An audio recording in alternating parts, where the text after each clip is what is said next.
Nul ne peut soupçonner des couvents à l'intérieur de cette bâtisse. Pour y accéder, l'équipe de reportage a dû se conformer au dress code, le blanc. Direction le temple du Rounon Béombéza. Bonjour, bonjour monsieur le journaliste. Comment vous allez? Ça va bien. Oui. Bonjour madame. Oui. Suivez-moi. Voilà, nous sommes chez le Rounon Béombéza. En haut s'y trouvent plusieurs couvents. Allons à leur découverte. Voilà, à ce coin de l'escalier se trouve une jarre, une statue qui vous accueille. C'est à ce coin que commencent les préliminaires. L'équipe de reportage est contrainte de se purifier avant d'accéder au couvent.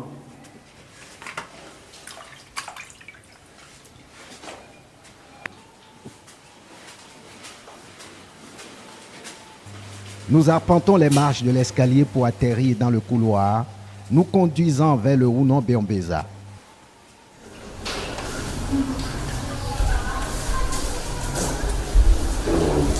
Ce temple abrite plusieurs divinités.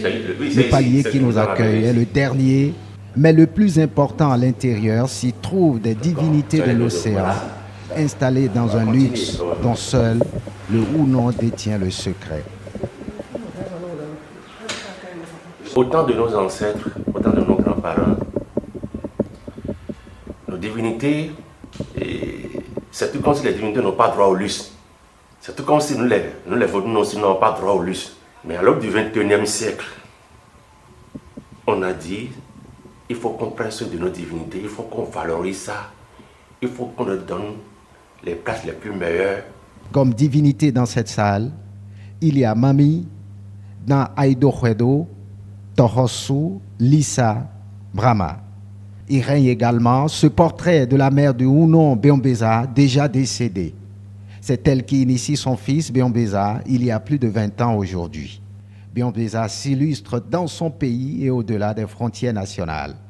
En 2012, Rounon Béombéza passe plus de 12 heures au fond de l'océan avec une offrande à la demande des divinités et en sort avec de bonnes nouvelles pour le Bénin. Il ne pleuvait même pas. Sur le plan politique, il y avait la tension.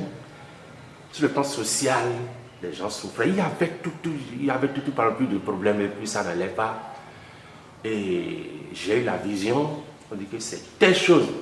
Mais dans la vision, on me disait que c'était quelque chose même, c'était une série qui était sortie même en 1960. Le temple se renforce et c'est alors à l'initiation aux divinités.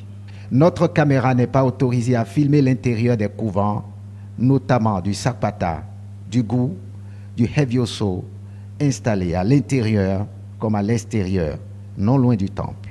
Partout nous sommes passés. Est-ce que vous avez vu quelque chose de diabolique?